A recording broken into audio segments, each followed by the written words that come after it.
guys, I am here this morning in my kitchen, and of course I have my little new pet with me, Pepe. So if you hear his little hooves clinking around in the background, he never leaves my side when I'm in the kitchen.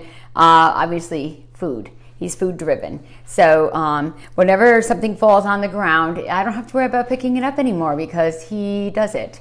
So he picks it up and he eats it for me, so it's wonderful. Today, I'm going to go ahead and I'm going to say you're welcome because I'm going to show you how to make this quiche that you can have for Christmas morning, and it is so delicious. You're just going to go, oh, thank you, Jen, for sharing this. So it's one that I've been making for years. I love it. It's simple. It's a one bowl dish. So let's get cooking. If you hear him in the background, don't be startled. It's just the grunting. So I'll just maybe once in a while just give him a little scrap to keep him happy. We're still in the whole training process.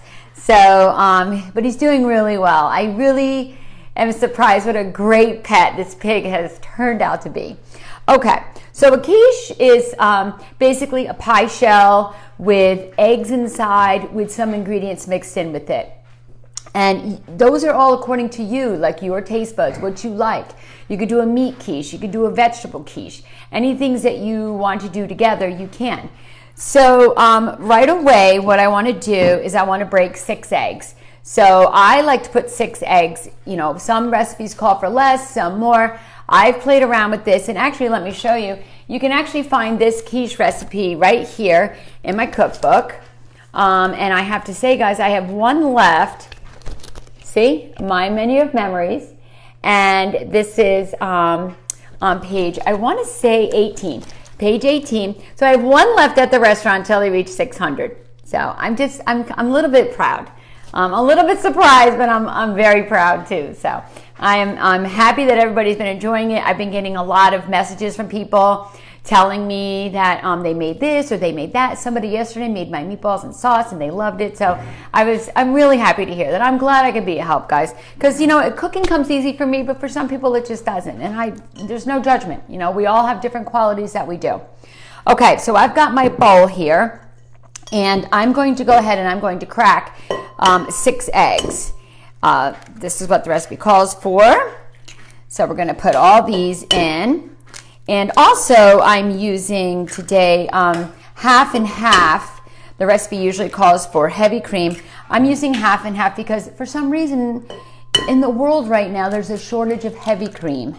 Yeah, it's been really hard for us to get, difficult at the restaurant, just one week from the next. It's something, you know, that we can't get our hands on. So this week it's heavy cream.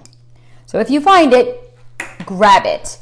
Okay, so we have 6 eggs in here, and I'm just going to kind of break them up a little bit with the front of my whisk. And I'm going to just kind of give them a little twirl here. We're not whisking or beating them all the way yet. And then I'm going to set this aside. And what I'm going to do next is I'm going to put in the 1.5 cups. This, like I said, this is half and half. It is a really good substitution if you don't have heavy cream. Pepe, that's my leg. He's nudging me because he wants food, and if I don't give it to him, he gets mad. So once in a while, guys, if you see me give a little snack like this is a sweet potato, it's because he's at my feet. Here, Pepe, here.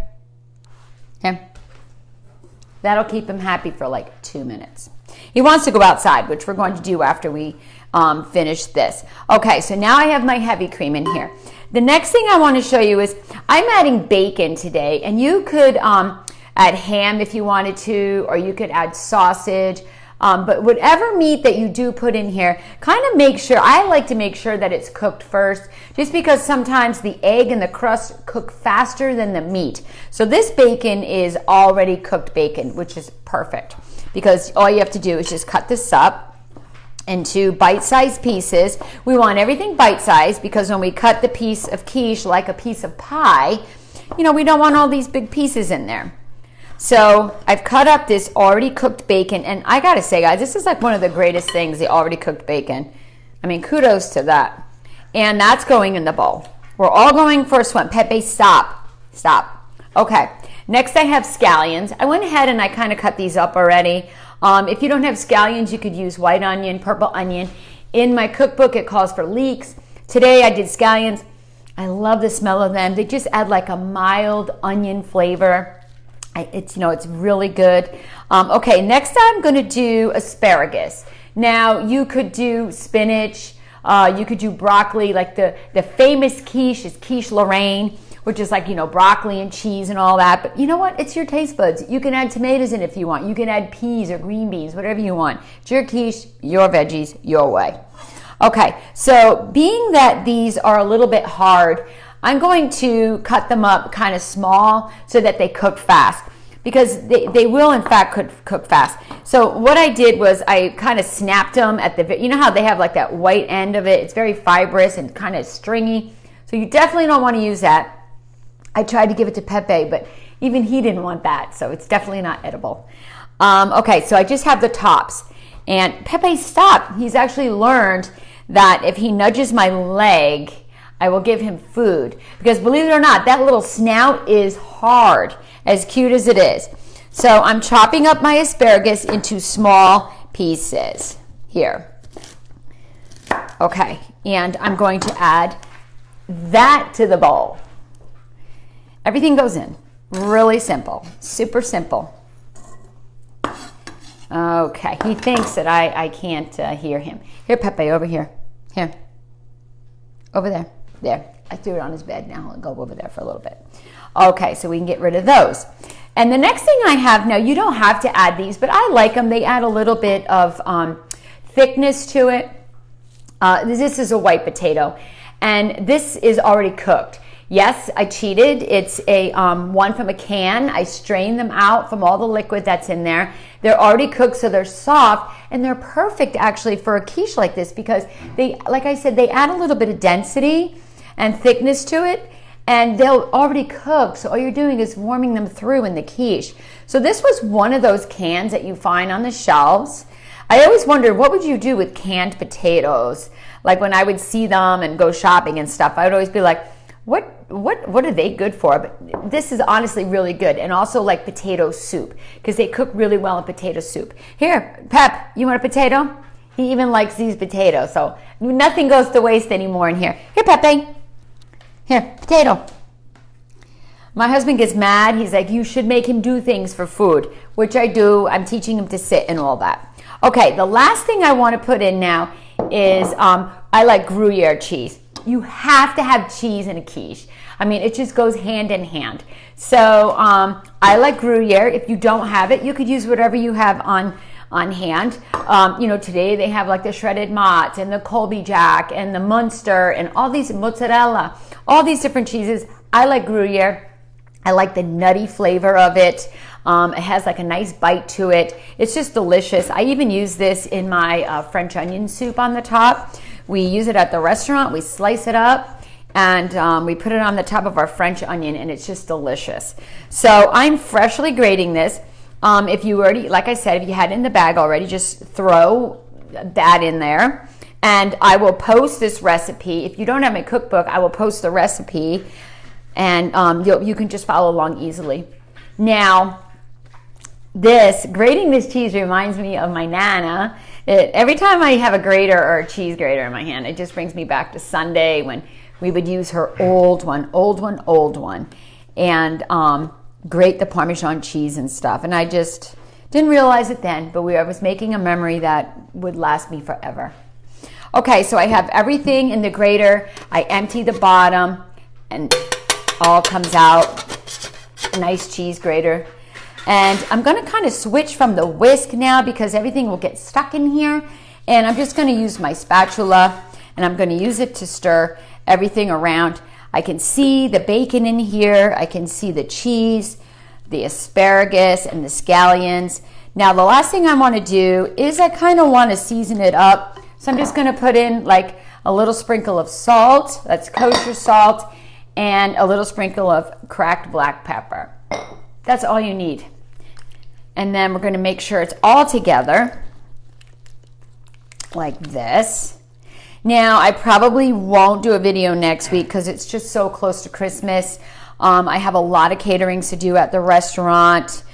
We have Christmas parties that we have to get ready for. So I probably won't do one for Christmas, guys, but I want to wish everybody a Merry Christmas. It's been a great year. So, okay. And look at this. How beautiful does this look? If you don't have a pie pan, you can definitely do it in a casserole dish. You know, it doesn't, I always say you make cooking your own and whatever works for you. I'm getting ready to make scalloped potatoes on a sheet pan this year instead of the deep dish. I want to see how that works. All right, so I'm going to carefully try to get my pie shell here, which I have on my other counter. And this is the pie shell. Yep, I got it right from the store. I have a really great pie crust recipe also in my cookbook, but you know what? I had these left over from Thanksgiving, so I said, you know what? I'm going to use this. So this is actually one of those tart pans that you push up the bottom of it. I kind of like it with a quiche because it has like the fluted rim. So I push the pie dough in there and it's like perfect for it. It cooks just beautiful. So if you have this tart pan, put it in a tart pan. If not, put it in a pie pan. So I'm just going to go ahead and I'm going to fill it up. I'm going to pour everything in there. Make sure we don't go over the sides here. We got to get all the good stuff that's left in here. And it's going to be just enough. Now I'm going to try to arrange some of the things on here because I have some potatoes sticking up and we have some cheese over here, which is kind of, because you know when this bakes, it's going to look really pretty, everything baked into it. There we go. And now that is done. So this is what it will look like. And then it's going to cook down. It's going to be in a 350 oven for about an hour. It's going to take about an hour to cook that down. But I already have one for you guys. I made it today. And I'm afraid my microphone here, I don't want it to undo from the phone because then you won't be able to hear me. This is my quiche already done. It's so delicious. I didn't have any breakfast today. It's so good. I actually want to show you though the finished product because even though this is so good, guys, I taste the bacon, asparagus Gruyere. If you don't like it, like I said, substitute. You can even put tomatoes in here, which would make this give it like that little sweet pop in there. Just delicious. I'm going to show you it again. Now, Pepe can't have this because he can't have dairy. So, yeah, he's not allowed to have dairy. Let me see if I can get this one here. All right. This was the one I made earlier. Look how beautiful it is. The brown crust around the edges here. See if I can turn it around. I bake mine on a baking sheet just in case something bubbles over and I don't have to clean the oven. So there you go. Try this on Christmas morning. It'll be delicious. You'll be grateful you did. It's easy. You could do it the night before. Like this now, you could just cover this one with some wrap and put it in the refrigerator and then pop it in the oven for Christmas morning. An hour later, you can have it with a nice cup of coffee, just like I am. So you guys have yourself a Merry Christmas. Thank you for always giving me 5 minutes of your time. I love you guys. I have to, I just have to brag on my boy. I'm going to get the camera and I'm going to show you him down here. Pepe, say hello to everybody. Oop. Sorry, guys. Pepe, say hello to everybody. Say hello, Pep. There he is. He's always here. Say hello, Pepe. All right, guys. Have yourself a merry little Christmas. Have a happy new year, too.